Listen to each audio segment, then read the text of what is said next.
中華製のムーブメント2813、3個ね送られてきました。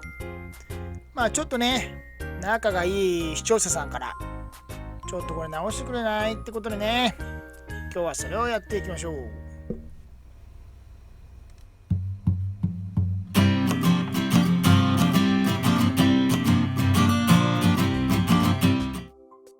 グータラズです。今日はね、仲がいい視聴者さんがいるんですよ。でこの人結構時計ねいじるんですけど、この人もいろいろコピーを持っててね、それをカスタムしたり修理したりするんですけど、この2813のムーブメント、この秒針の軸をね折っちゃったっていうんだよね。で俺もねこの秒針の軸よく折るんですよ。細くてね、こう知らない間にこうピンって指で跳ねたりするんだよね。そうすると折れちゃいます。これわかるかな？まだわからないと思うんだけどね。で他の壊れてるドナーから摘出してちょっと直してくれないってことでね、ちょっとその作業やっていきましょう。でどういう風になってるかってここ、要は秒針だね。秒針がつくこの針のその針じゃないね軸があるんですけど、これね引っ掛けて折ったりね結構するんですよ。本当によく引っ掛けてね折るんで、俺もねめっちゃ折ったなこれな。そんでね、その人が持ってる2個のパーツから3個送られてきてね、このドナー2個こいつでどうにかできるかなみたいな、ちょっとねやっていきましょう。ホルダーにまずセットしていきます。で今回はね時計というよりはムーブメント、前回はね以前にやったのはカレンダー側のバラシだね。で今回はローター側、本当に裏側です。車がついてる方だね。1番車ってねえのか、2番車、3番車、4番車みたいな。でこの2813って4番車に秒針がついてないんだよね。その軸はその秒針は秒針単体でついてるタイプなんだよね。で動いてるので、ほらゼンマイほらね動いてるでしょ。これねそのままこのカバーっていうの受けを外すとねピヨーンってゼンマイが弾けてね、どっかにこう部品が飛んでったりするんですよ。何回もそれやったな。だからね俺はこのテンプを外すようにしてます。テンプ外してこの先にあるアンクルっていうやつを外すようにして、ゼンマイをこう一回こうフリーにしてから解き放してから作業するようにしてます。これが正しいかどうか俺分かりませんよ。俺プロじゃないですからね。あくまで今日やってるのは俺が普段やってるようなだって実際やってるんですけど、やってる作業です。まずねテンプを外していきます。ほらテンプはねヒゲゼンマイっていうのがこうついてて、これでこうねこうぐるんぐるんしてるんで、ね、それをね伸ばさぬようにこう外してあげると意外とこうポロって取れますから、ポロって外れてきます。そしてその後にこれアンクルっていうやつがついてるんですよ。要はチクタクするやつだね。テンプからその動力を受けて、その雁木車っていうところにこう一回こう止めてあげる。カチカチってこう行ってきてみたいな、そういう風なのをこう一回止めてあげる、このなんていうのかな機構があるんですよ。こいつをね外してあげるとねゼンマイが解き放たれます。これを外していいですか。ほら今ちょっとね雁木車を押さえてます。ほら外れるとこのゼンマイがこう解き放たれるんですよ。でギューンって回るんです。すごい勢いでねギューンって回るんです。ほらこれを解き放してからやるようにしてます。何回もこれ失敗したな。何回もやってね、俺が本当に普段やってる作業ですから、これが正しいかどうか本当に分かりません。ちょっと真似する人はちょっと調べてからねやった方がいいですね。そしてねこれ受けって言うんだってね。受けって言うらしいです。これをね外してあげます。ほらパカッとね外れてきました。そうするとねもうそれぞれの車見えてきます。歯車ですね。2番3番とかいうのかな。そして4番っていうのはこれないのか。普通この秒針っていうのはこの4番とこの秒針がくっついてるみたいなんだけど、これ4番っていうのはないみたいで、ほら秒針軸はそれ単体で取れてくるんです。この先っぽが折れてるんです。結構本当に分解しちゃえば結構楽なムーブメントだね。この子はねドナーを待ってあげましょこの子はね、これ以外ね、正常らしいのでね、その人曰く。で、まあね、ドナーもね、2個ほど送られてきました。これを見て、なんか使えるのあったら使って、こう、2個1にしてくれないかみたいな依頼だったんでね。まずはドナー2号見ていきましょう。で、まあ本当に先っぽ、折れてるか折れてないかを見ていきます。で、使えるか使えないか。ムーブメントは全部同じ2813系ですね。中華製のムーブメント2813です。で、まあこれは本当に見ればすぐ分かります。そう。これは生きてるなーっていうやつ。秒針軸生きてる。こいつからね、取ってあげましょう。ほら、ピョーンって見えるかな。後でね、拡大してみます。まずはね、秒針軸。ドナーの秒針軸をね、取っていきましょう。そう、この子はね、本当にいろいろばらされて、もうパーツ取りにされてる子なので、ドナーなので、いろいろパーツがないです。ほら、添付がないでしょ。添付がないですけど、そのアンクルがあります。ほら、アンクルで止まってるんですよ。で、アンクルをこうちょっと動かしてあげると、ガンギ車もこれ動くので、きっとゼンマイが巻かれてる状態なんですよ。だから一回、そのアンクルを外してあげます。ビスを外してね。で、アンクルを止めてる、その、何て言うんだ、カバーを外してあげます。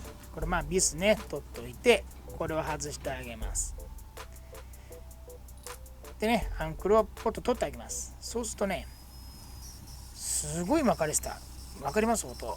ピュイーンって回ってるでしょ。すごい巻かれてたな。これをね、一回解き放たないと、解き放たないで、その、なんていうんだ、その受けを外すとね、一気にバーンって弾けるんだよね。そうするといろんなものが飛んでいきます。だからこれ一回やった方がいいのかもしれないね。俺本当によくわからないですけど、まあ、素人がやってるだけなんでね。これ長かったな。相当巻かれてたよ。まだ動いてるでしょ、ほら。すごい勢いでね、回ってきましたもん。あ、やっとね、止まってきました。ほら。止まったかな。この状態でその受けをね、外していくっていう風にしてます。するようにしました。何回も飛ばしたもんな。パンパンパンパン飛んでいくんですよ、これ。そう。これね、収まったら受けは絶対これやった方がいいと思うんだよな。多分ですけどね。そう、またさっきと同じです。ムーブメントがね、同じなので、またね、その秒針軸、こいつをね、抜いていきましょう。本当にこれだけ、ほら。これさえ取れればね、あとはね、これをまあ移植するだけです。摘出完了ですね。ではでは、どういう風になってるのか、ちょっと拡大してみていきましょう。まあ、下が折れてるやつ、上がね、正常な方ですね。わかります？先っぽの方に細い、上の方がちょっと長いじゃないですか。あそこに秒針が刺さるんです。これをね、こう、折っちゃうんだよね。俺も何回も折ったな、これな。そう、正常な秒針の方ね、秒針軸っていうのかな。それをね、移植していきましょう。本当にあとは戻していくだけです。これはね、折れた方だね。折れた方はまたドナーの方に戻しておきます。戻さなくてもいいんだけどね。もう折れてて使えないからさ。そう、またあとね、穴に戻していくだけ。これだけです。ほら。まあちょっとね、小さくて拡大するとぼやけちゃうし、まあちょっと我慢してみてください。そう。そしてあとはね、歯車に合わせていきます。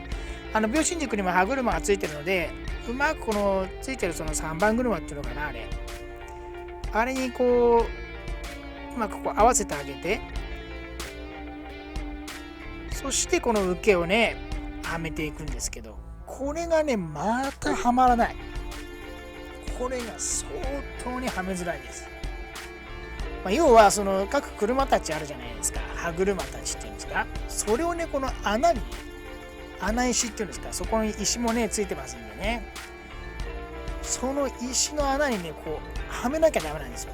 それがまあ小さい、細い、そして数が多いっていうんでね、なかなかうまい具合にねパチッとはまりません。この作業が一番大変です。プロはどうやってやってんのかな、こうやってやってんのかな、本当に大変なんだよね、これね。これがね本当になかなか合わない。で変に力を加えるとまたその歯車たちのその軸も折れるんだよね、本当に。で、最後ここゼンマイがほらピンセットで今ちょこっといじったとこあるじゃないですか。あそこをちょっとこう回してあげると雁木車まで回るようになるんですけど、それをチェックしてください。必ず回るかどうかチェックしてみた方がいいです。で、本当にね、きっちりはまってないと、受けもね、きちっとはまらないようになってます。この状態でね、ちょっとね、ゼンマイ回して、雁木車まで回るかチェックしてみましょう。このゼンマイを回すとね、ゼンマイのこの流図、ゼンマイの位置で回してあげると、ビューンって回りますから。裏見たらね、カレンダーも回ってないんだよね。カレンダーもちょっと変だなと思って。後で直しましょう、カレンダーは。で、無事にね、動いてますから。あとはね、アンクル、そしてテンプを戻していきます。この辺はもう逆手順です。この各そのパーツ、アンクルだとか、テンプだとかもね、この石がありますから、石にね、小さな穴が開いてます。その穴にこう、はめてあげるんですけど、これをまたはめづらい。本当によく動くんですわ。本当に動く。根気よく何回もやる感じですね。でね、テンプもはめていきます。テンプはヒゲゼンマイというものがね、こう任さってるんだよね。だからそれを伸ばさないように、意外とね、こうきちんとこうついてきてくれます。こうテンプがね、無理に力をかけないで裏返してもこうきちんとテンプがついてきてくれます。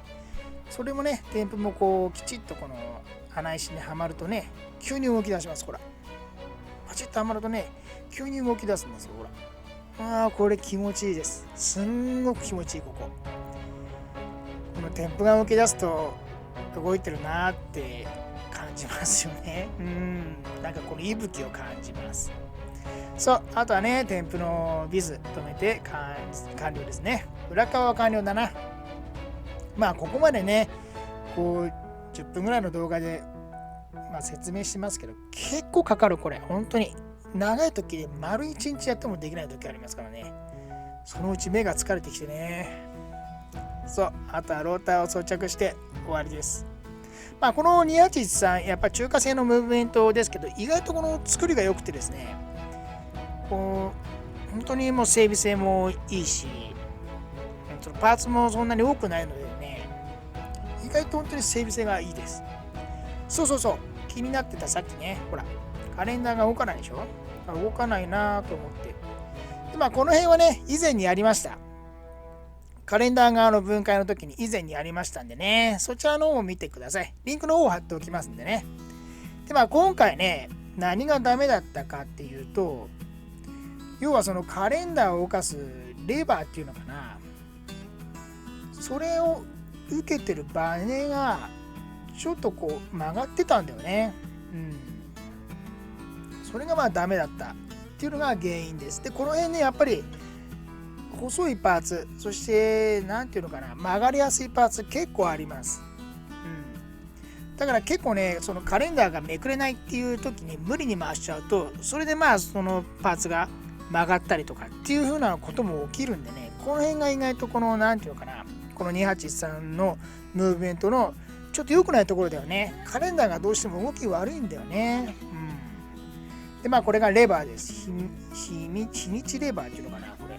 なんていうんだろう。リューズから直接その力を受けてカレンダーを回していくこのレバーなんだけど、これをね、受けてるバネみたいなところがあるんですけど、それがね、極端に曲がってたんですよ。だから動かなかった。そのカレンダーに動力を伝えることができなかったんで、ほら、ちょっとだけクイクイします。これやりすぎると本当にパキンと折れたりグニャって曲がったりしますので、本当に無理だと思ったらやめた方がいいです。いけると思ったらクイクイって、本当にちょっとクイクイってね、そのちょっとのクイクイでね、結構戻りますから。この時計って小さいですからね、少しの力で意外と簡単に戻ったり壊れたりしますからね。で、正常な位置をつけてね、あとは戻していくだけ。完成を見ていきましょう。カレンダーもね、かじって今動きました。この前にチェックしてますけどね、カレンダーもきっちり動きました。噛んだわ。そう。でね、まあ、ムーブメント、裏側の、まあ、これムーブメントなんだけど、裏側のゼンマイを回して、きっちり動くかどうか、テンプが動いてるかどうか、まあ、秒針軸チェックするのって本当に秒針をつけないとチェックしづらいです。本当にルーペですごく見ても本当に動いてるかどうかわかんないんでね。まあ、チェックしてね、秒針をつけてチェックしてね、あとは完成です。まあね、きっちり治ったな、今回は。気持ちいい作業でした。本当に気持ちよかったな。あとはね、また繰り返してあげましょう。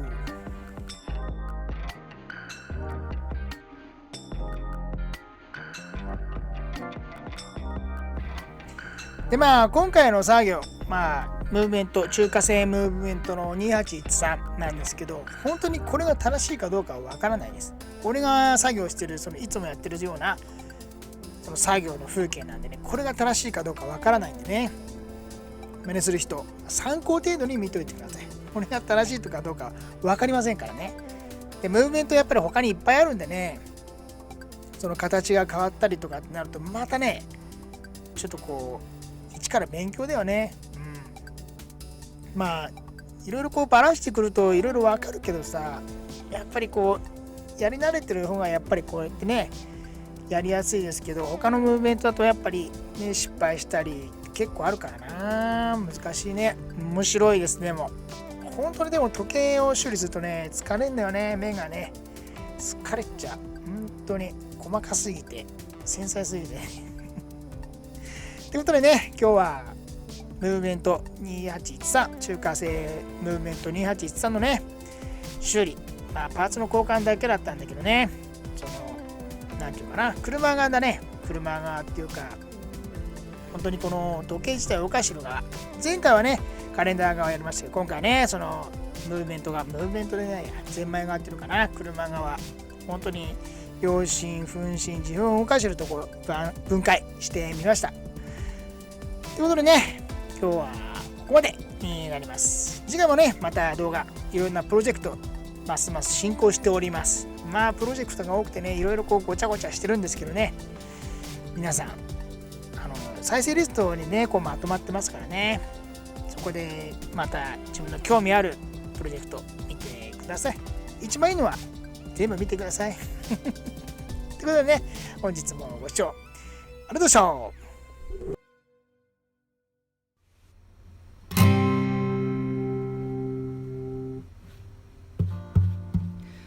continue